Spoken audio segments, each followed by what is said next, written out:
Mi maestro me dijo un día, hay dos muertes, la muerte moral, la muerte física y la muerte moral. La muerte física no duele, porque tú mueres y si estás con el Señor, partes con Él y estás con Él por la eternidad. Pero la muerte moral dura años para restaurarse. Tenemos gente muertos moralmente alrededor de nosotros. Porque alguien, un asesino que tenía una palabra de Dios, no supo actuar con misericordia cuando alguien lo necesitaba. Y quiero agregarle esto, Wander. Y escuché de alguien, esto me impactó, de que Judas, al igual que Pedro, se arrepintieron de sus acciones. Lo único que uno encontró refugio en un líder y el otro no encontró refugio en los líderes. Cuando Judas reconoce que es un hombre inocente, el que le está entregando, él corre ¿a dónde? A donde los sacerdotes, corre al templo. Si en el templo hay gente con la capacidad de restaurar, Judas no se ahorca.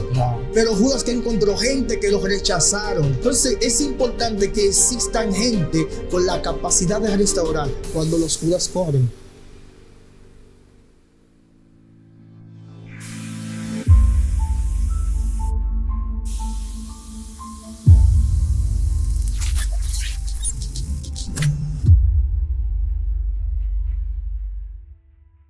Dios le bendiga, Dios le guarde, mis amados hermanos de Enfocados en Dios TV. Aquí estamos en una entrega más de su programa favorito de YouTube.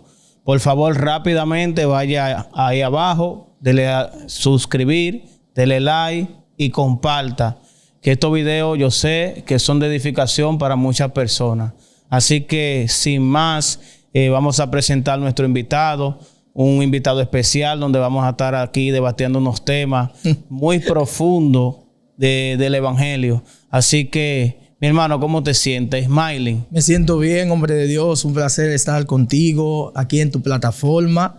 Sé que será de gran bendición, ¿no? Cuéntame, hombre. Qué bueno, Smiling. Tú eres evangelista. Sí, para la gloria de Dios. Dios nos ha llamado a ese ministerio evangelístico.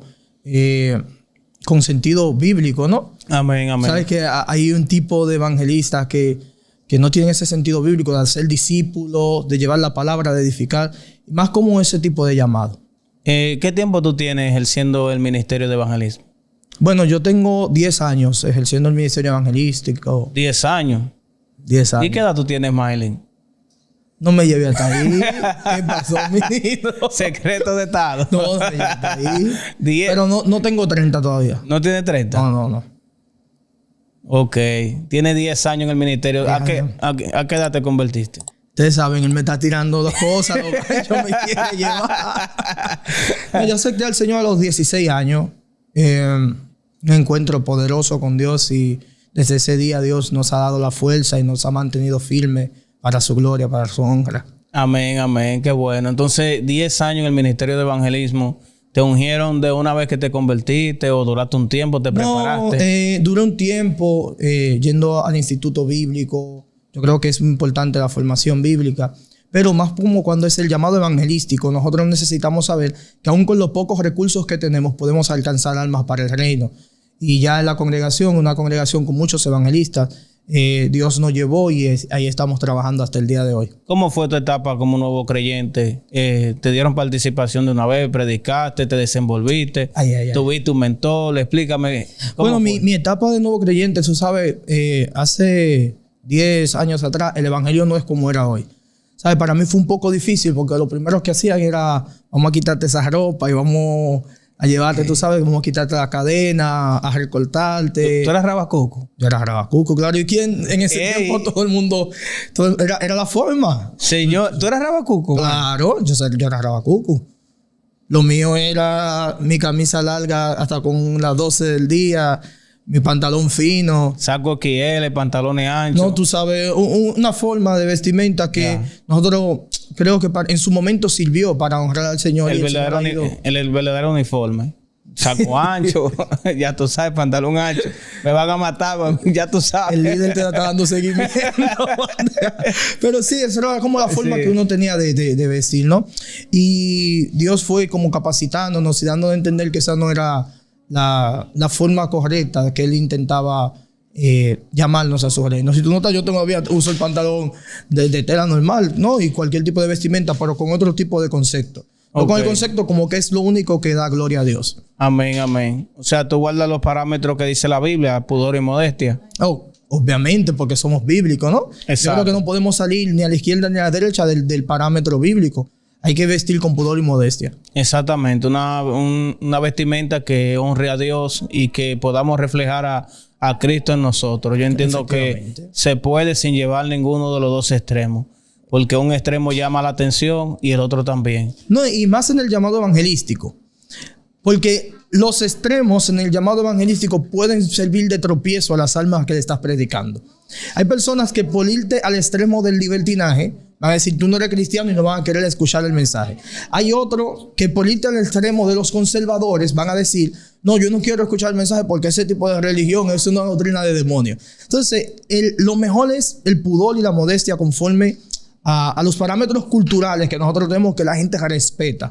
Exactamente. Y no solamente eso, tu vida que dé un mensaje que la gente entienda que tú eres un hombre o una mujer de Dios. Exactamente, porque se predica con el ejemplo, no con la ropa. Aunque la ropa es parte del ejemplo, pero eso es otro tema. Emailin, explícame del tema evangelístico de hoy. ¿Tú crees que hace falta más evangelistas? ¿Crees que hace falta más trabajo evangelístico en las calles? ¿Qué tú opinas de eso? Bueno, yo considero que sí. Que hace falta más evangelistas. Creo que se necesita evangelistas que hagan discípulos. Yo siento que hay muchos evangelistas que tienen el título de evangelista, pero son evangelistas de paso. Te predican, se fueron. Yo creo que necesitamos evangelistas que hagan discípulos, que formen, capaciten y hagan que esas personas que ellos están formando también puedan ganar más almas para el reino. Porque de nada sirve que nosotros solos seamos lo que estemos impartiendo cuando el plan de Dios es que todo el reino esté ganando almas. No sé si me sigue en esa idea. Sí, sí. Porque no es solamente como se convirtió Wander y yo subí un post que decía se convirtió un alma para el Señor. Sí, pero tú no has hecho el trabajo. El trabajo no es que la gente se convierta y ya. El trabajo de la gran comisión, por ejemplo, Marcos 16, Mateo 28, es ir y hacer discípulos. Y no sé por qué nosotros nos detenemos antes del bautismo, si una de las enseñanzas es, y todo el que sea bautizado será salvo. Entonces debemos llevarlo como esa enseñanza, esa instrucción hasta que la persona sea bautizada.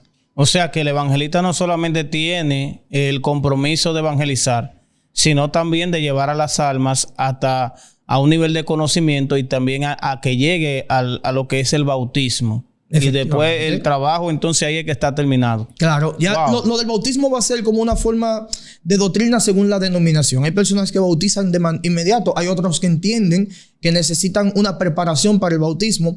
Pero cuando nosotros entendemos que es el bautismo, que es la representación del individuo con Cristo, y que el bautismo lo que hace es que la persona se una a Cristo, como dice Colosenses capítulo 2, por ejemplo, bautismo, una fe, que una vez que fuimos sumergidos, morimos con Cristo y cuando salimos, nacemos con Él, ¿no? Esa idea de Dios para cada una de las personas que se bautiza. Cuando tú llevas a la persona, tú le preguntas a los creyentes, ¿qué pasó después de tu bautismo? Y la gente te dice, hubo un cambio en mí. No lo pueden explicar qué pasó, pero ese día, esa ilustración, ese acto profético ahí hace que haya un impacto en el corazón de la persona. Claro, mi experiencia del bautismo, yo sentí como que dejé a mi hombre interior en las aguas y salió un nuevo hombre. Así es. Ese simbolismo es muy importante, impacta la vida de todo aquel que lo hace. Yo entiendo que todo aquel que fue bautizado alguna vez siempre tiene como ese llamado de Dios por dentro, una vez se aparta de los caminos. Pero el tema de hoy es el que estuvimos comentando detrás de cámara y voy a dejar que tú lo introduzcas y lo presentes para que la gente entienda de qué se trata esto. No, estuvimos hablando detrás de cámara, básicamente es como la idea del evangelismo y es muy importante la unión de esos temas porque las personas no están convencidos de su salvación. Tú le predicas, la persona sale del servicio, pero la persona al no tener la instrucción no sabe si son salvos o no son salvos. Es increíble que tú salgas de un sermón, por ejemplo, un domingo, una prédica un domingo, tú termines de predicar. La persona se convirtió a través del mensaje que tú llevaste y el Espíritu Santo convenció su corazón. Y cuando la persona sale, tú le preguntas si son salvos. No saben si son salvos por falta de la instrucción. Entonces, tenemos también el otro extremo de las personas que dicen que una vez que fueron salvos, no pueden perder la salvación. Y eso estamos hablando detrás de cámara, si la salvación se pierde o no se pierde. Personalmente yo creo que la salvación se pierde y que cada uno de los creyentes debe de cuidar su salvación con temor y temblor. Para mí es lo más importante. Que cada creyente viva una vida de santidad apartado, que si comete un error el abogado tiene para con Jesucristo, pero que no viva una vida de pecado pensando que una vez fueron salvos no pueden perder la salvación. O sea, tú lo que me estás diciendo es que una persona puede perder la salvación según su accionar aquí en la tierra. O sea, según sus pecados, según su hábito de maldad, puede perder su salvación. Eso es como lo que la Biblia enseña. Hay personas que van a decir que la Biblia no lo dice literalmente, pero no necesariamente que la Biblia no diga una palabra o no utilice un término de manera literal, no quiere decir que no lo enseñe. Por ejemplo, nosotros creemos en la Trinidad, ¿vale? Creemos en Dios Padre, Dios Hijo y Dios Espíritu Santo. Creemos que son 3 personas y esto comparte en una divinidad. La Biblia no utiliza la palabra Trinidad, pero no quiere decir que no lo enseñe.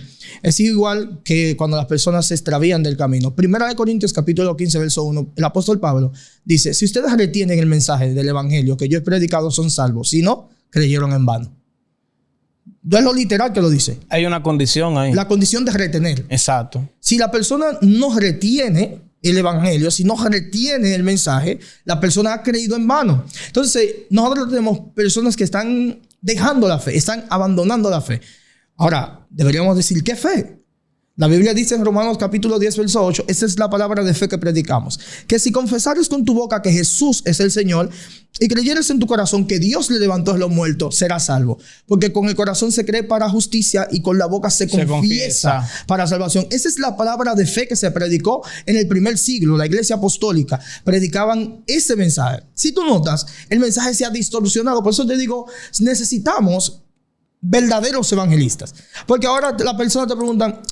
Alguien pregunta, ¿qué tengo que hacer para ser salvo? Una gente te va a decir, no, tú tienes que orar, tú tienes que ayunar, tú tienes que leer la Biblia. No. Espérate. Para tú ser salvo, tú tienes que invocar el nombre de Jesucristo, porque todo aquel que invocare su nombre será salvo. Eso es lo que enseña la Biblia. Ahora, esa capacidad de retener que proviene de Dios, que es el que pone el buen querer como el hacer por su buena voluntad en nosotros, es Dios obrando en nuestras vidas para que podamos resistir. Pero el que abandona la fe ha perdido todo. O sea, ahí es que tú me estás explicando lo de retener. Pero entonces, una pregunta. Si una persona se convierte a través de una obra evangelística, no se le da seguimiento, pero cree en el Señor y se aparta de los caminos, ¿esa persona es salva? Cuando la persona se aparta del camino, si tú te refieres a abandonar la fe, la persona ha perdido lo que es la salvación. ¿Por qué? Lo primero que debemos de resaltar es que la salvación es por gracia. Nadie merece la salvación.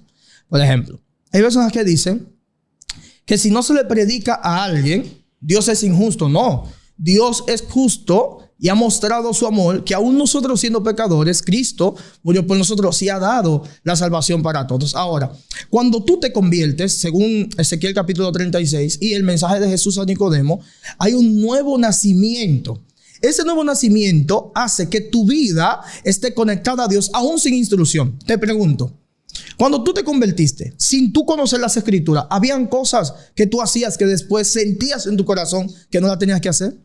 Exacto. El nuevo nacimiento. Claro. Porque él prometió en Ezequiel 36 que él cambiaría nuestro corazón de piedra, pondría corazón de carne y escribiría su ley en nuestros corazones. Por eso tuve gente que no sabe de las Escrituras, gente que no sabe leer, etnias que no tienen ni Biblia y ellos saben lo correcto porque aún su conciencia es guiada por la voz del Espíritu Santo y los guía a hacer lo correcto. Pero una pregunta, ¿qué pasaría con los descarriados? Con personas que una vez confesaron a Cristo con su boca, creyeron en el Señor, pero luego se apartaron. ¿Hay algún propósito con los descarriados? ¿Crees tú que los descarriados pueden volverse a su camino y pueden ser salvos a pesar de andar en su vida de maldad? Bueno, yo respondo con eso, no solamente con los descarriados, yo creo que hay un propósito con todo el mundo. Porque de tal manera amó Dios al mundo que ha dado su Hijo unigénito para que todo aquel que en él crea no se pierda, mas tenga vida eterna. Y el apóstol Pedro nos enseña en 2 de Pedro 3:9, dice que Dios no retarda su promesa, como muchos la tienen por tardanza, sino que es lento para que todos procedan al arrepentimiento. Entonces, el descarriado debe de proceder al arrepentimiento. Porque, ¿qué es la acción del descarriado? Yo pregunto, nosotros podemos filosóficamente decir que el que comete un error, el que se extravía, que es lo que significa pecado, extraviar, errar el blanco. Exacto. Cuando tú no das en el blanco, tú estás descarriado del norte. Entonces, ese perfecto norte que Dios da a nuestra vida, Dios está intentando nuevamente llamarnos. Algunos duran meses, algunos duran años, otros les dura un día, pero la voz del Espíritu Santo en su función de convencer de pecado está trabajando en cada uno de los individuos. El descarriado, Dios quiere traerlo a su camino. Tú puedes preguntarle, porque a mí me gusta la teología práctica. Vamos a preguntarle a la persona, ¿tú has sentido el llamado de Dios a un descarriado? ¡Claro! La gente que va a ver esta entrevista puede comentar y decir, tú descarriado, ¿has sentido el llamado de Dios? La visitación del Espíritu Santo. Claro, Dios está intentando constantemente que nosotros volvamos a sus caminos. Wow, es increíble lo que estamos hablando, porque yo sé que mucha gente está siendo edificada en este momento, pero vámonos más a la obra evangelística, vámonos a la realidad, a lo que pasa, lo que sucede en la realidad de nuestro mundo y más en nuestro país, en nuestra tierra, que hay mucha necesidad de Dios. A mí me entristece cuando yo voy caminando, llego a un lugar y empiezo a hablar de Dios y veo que hay descarriados en ese grupo y comienzan a ser tocados mucho, pero muchos no se atreven a dar el paso. ¿Qué tú crees que nos hace falta a nosotros los evangelistas para nosotros llegar a los corazones de los descarriados? ¿Sabes qué? Te voy a ser muy sincero. Para mí es más difícil salvar, arrebatar del fuego, como dice Judas, a un descarriado que una persona que nunca ha creído. ¿Por qué? Hay tres factores o tres denominadores comunes que tienen el descarriado. Uno, y son los que más yo he podido experimentar. Número uno, un conflicto con su iglesia. Que no recibía amor, que la iglesia lo castigaban, que la iglesia lo apartaban, que la iglesia no había un apego hacia él, lo tenían en menosprecio, que cometió un pecado y la iglesia se burló de su pecado. Ese es uno de los factores del común denominador del descarriado. Otro, aunque tú no lo creas, he predicado a muchas personas que este es otro tema totalmente, pero pasa bastante, que están divorciados. Cometieron un pecado, por ejemplo, el adulterio, la relación se rompió conforme a lo que dice la Escritura y tomando la interpretación de que no se pueden casar, dicen que no tienen las fuerzas para mantenerse en el evangelio y se descargan. Oye, me ha pasado bastante y más con gente de ministerio. He visto que dicen, no, yo no puedo seguir en el evangelio porque yo estoy en adulterio constante. Porque mi esposa, que era mi esposa, ya no quiere vivir conmigo, se fue. Entonces ahora, después de ese pecado, yo siento que no tengo perdón. Y lo otro es la gente por el factor económico, que siente que se vuelven vulnerables al exponer su vida espiritual en trabajar en lugares que son lugares de tentación, terrenos de tentación para su vida cristiana. Dígase que una persona, por ejemplo, era adicto al alcohol, no tiene trabajo, está pasando hambre en la congregación, no encuentra nada y le ofrecen un trabajo y se tiene que ir para Bávaro y ahí está expuesto al alcohol y vuelve y cae. Entonces, ese tipo de práctica que constantemente tiene el descarriado, yo creo que nosotros necesitamos una reforma en la iglesia, que la iglesia aprenda a abrazar al débil, al caído. Porque si tú notas, la iglesia hace fiesta, celebra cuando se convierte alguien. La iglesia se goza cuando alguien se convierte. Ahora pregunto, ¿por qué no nos gozamos cuando el que falló pide perdón? Debe ser sentido de gozo. Claro que sí. Cuando el que falló pide perdón, que el que falló está ahí. No, antes se usaba que se ponía la persona en el último banco de atrás. La disciplina súper exagerada y la persona era castigado. La persona era señalado. Entonces, tú estás destruyendo a una persona. Mi maestro me dijo un día, hay dos muertes. La muerte física y la muerte moral. La muerte física no duele, porque tú mueres y si estás con el Señor, partes con Él y estás con Él por la eternidad. Pero la muerte moral dura años para restaurarse. Y tenemos gente muertos moralmente alrededor de nosotros. Porque alguien, un asesino que tenía una palabra de Dios, no supo actuar con misericordia cuando alguien lo necesitaba. Y quiero agregarle esto, Wander. Y escuché de alguien, esto me impactó, de que Judas, al igual que Pedro, se arrepintieron de sus acciones. Lo único que uno encontró refugio en un líder y el otro no encontró refugio en los líderes. Cuando Judas reconoce que es un hombre inocente, el que le está entregando, él corre ¿a dónde? A donde los sacerdotes, corre al templo. Si en el templo hay gente con la capacidad de restaurar, Judas no se ahorca. Claro. Pero Judas que encontró gente que los rechazaron. Entonces es importante que existan gente con la capacidad de restaurar cuando los Judas corren. Eso es demasiado importante. Dios mío. Eso es muy profundo lo que tú has dicho. Pero a mí como que me duele el tema de que una persona se tenga que ir al mundo por cuestión de trabajo. Yo sé que quizá la iglesia no está para eso. Pero si nosotros anduviéramos como Cristo dijo que nosotros necesitábamos estar juntos, que su voluntad era que estuviéramos unánime en la fe. Porque mucha gente habla del Pentecostés. Pero a mí me llama más la atención lo que pasó luego del Pentecostés. Así es. Que las personas andaban unánime en la fe. Se andaban juntos en una sola línea de pensamiento. Y se ayudaban uno con otro. Y se daban comida y vendían propiedades y se ayudaban entre sí. Y eso hoy en día se ha perdido. Eso, ¿de qué me vale? Que yo vaya a una actividad, caiga una gloria, caiga un fuego y caiga de todo. Se rompieron 3 sillas, la gente habló en lengua, danzó, ok, sentimos a Dios todito, pero un hermano en la iglesia que no tiene trabajo, está padeciendo, fue a esa iglesia, se gozó el culto, pero de ahí se va para su realidad. Y en su casa no hay cena, y mañana no tiene con qué dejarle comida a sus hijos en su casa. Así es. Entonces, ¿qué hacemos con eso? Mira. Entonces, ese espíritu de nosotros compadecernos de nuestros prójimos, yo creo que se ha perdido con el tiempo. Porque a mí me vale más yo hacer algo por mi prójimo que yo danzarme, hablar lengua y aquí hasta que predicar. Porque cuando tú haces algo por tu prójimo, tú lo marcas. Porque el enemigo marca para mal, pero cuando tú con tu buena obra puedes marcar a alguien para bien. Así es. Cuando tú haces una buena obra en el nombre de Cristo, amén, que reflejemos a Cristo con nuestro accionar, impactamos la vida de una persona.